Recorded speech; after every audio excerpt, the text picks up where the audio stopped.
à l'âge de 37 ans le 15 octobre 1987. Son assassinat a été mis en œuvre par un commando de militaires lors d'un coup d'État qui a porté son ancien ami Blaise Compaoré au pouvoir. Celui qui a renommé la Haute-Volta à son nom actuel, le Burkina Faso, a dirigé son pays du 4 août 1984 jusqu'à sa mort. Ahmed Abdallah.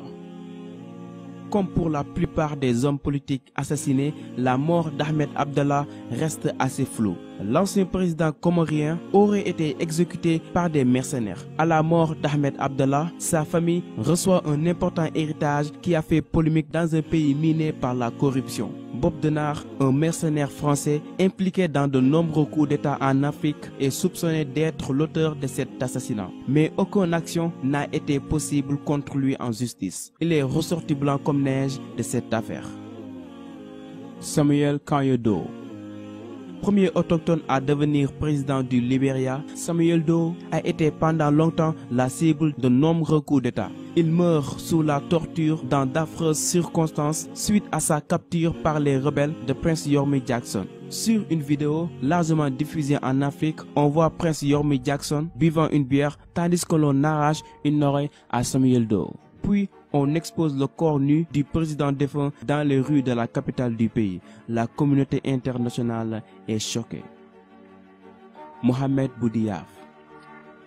Impossible d'évoquer le nom de cet homme politique algérien sans se rappeler de son assassinat qui s'est déroulé de manière particulièrement froide. L'homme qui a dirigé l'Algérie à partir du 16 janvier 1992 a été tué 5 mois plus tard lors d'une conférence qu'il tenait dans la ville d'Annaba au nord-est du pays. Au cours de cette conférence, un sous-lieutenant du groupe d'intervention spéciale jette une grenade pour faire diversion puis tire à bout portant le président. Même si la piste du complot mettant en cause des généraux de l'armée est avancé, le doute plane toujours sur les réelles motivations de l'assassinat.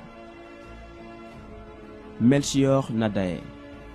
Melchior Ndadaye, premier président démocratiquement élu au Burundi, est assassiné le 21 octobre 1993 au cours d'une nuit fatidique où de nombreuses autres personnalités politiques sont assassinées. Le pays plonge alors dans une spirale de violence interethnique qui feront des centaines de milliers de morts.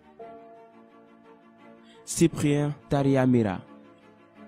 Victime de l'attentat perpétré contre l'avion du président rwandais Juvenal Habyarimana dans lequel il se trouvait, Cyprien a été président du Burundi pendant seulement 2 mois. Il était le deuxième Hutu à prendre la tête de son pays depuis l'indépendance du pays en 1962. Le premier président Hutu était son prédécesseur Melchior Ndadaye, également assassiné au pouvoir. Juvenal Habyarimana. Le troisième président du Rwanda, Juvenal, meurt le 6 avril 1994, date que beaucoup de gens considèrent comme le point de départ du génocide rwandais. Son avion est abattu en plein vol par un tir de missile sol-air. Présent dans cet avion, de hauts cadres de la République ainsi que le président burundais Cyprien Taryamira meurent avec lui. Ce jour restera gravé dans la mémoire du peuple rwandais. Ibrahim Baré Mainesara. C'est par un coup d'État, le 9 avril 1999, qu'Ibrahim Baré est évincé de la présidence du Niger et assassiné. C'est l'œuvre des membres de sa garde présidentielle sous la houlette du chef de bataillon Daouda Malam Wanké. Militaire de formation, Ibrahim Baré Mainesara a été président du Niger de 1996 à 1999. Suite à son décès, de nombreux membres de sa famille ont été contraints à l'exil. Laurent Désiré Kabila. C'est dans la journée du 16 janvier 2001 que Laurent Désiré Kabila, président de la République démocratique du Congo, est abattu dans son bureau dans des circonstances non élucidées à ce jour. Tout porte à croire qu'il est assassiné par l'un de ses gardes du corps, un ex-enfant soldat du nom de Rachidi Mizele. Lui-même sera tué quelques instants plus tard, tandis que son principal complice, qui l'attendait dans un véhicule garé à l'extérieur du palais présidentiel, réussit à s'enfuir. João Bernardo Vieira. L'ex-chef d'État de la Guinée-Bissau est tué par un commando d'hommes armés dans sa résidence le 2 mars 2009, peu après un attentat à la bombe. L'assassinat du président est alors revendiqué par des hauts gradés militaires du pays. Mais d'après les suites de l'affaire, les trafiquants de drogue colombiens auraient joué un rôle dans cet événement tragique. Muammar Kadhafi.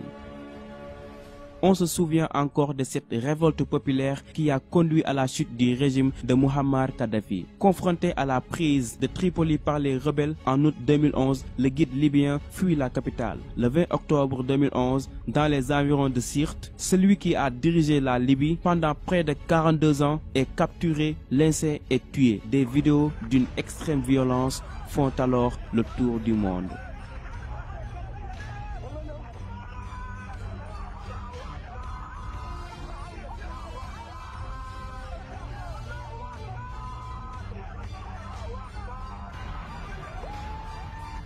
Allez les amis, c'est tout pour aujourd'hui. J'espère que cette vidéo vous a intéressé. Bon, ma question est seulement pourquoi? Pourquoi s'entretuer alors que notre continent vient tout juste de sortir de l'esclavage et colonisation? Au lieu de bâtir un nouveau continent très puissant grâce à ses ressources, ils s'entretuent juste pour le pouvoir afin de satisfaire leurs besoins personnels et pire encore, suivre aveuglement des gens qui nous traitent tout le temps de singes et d'incapables.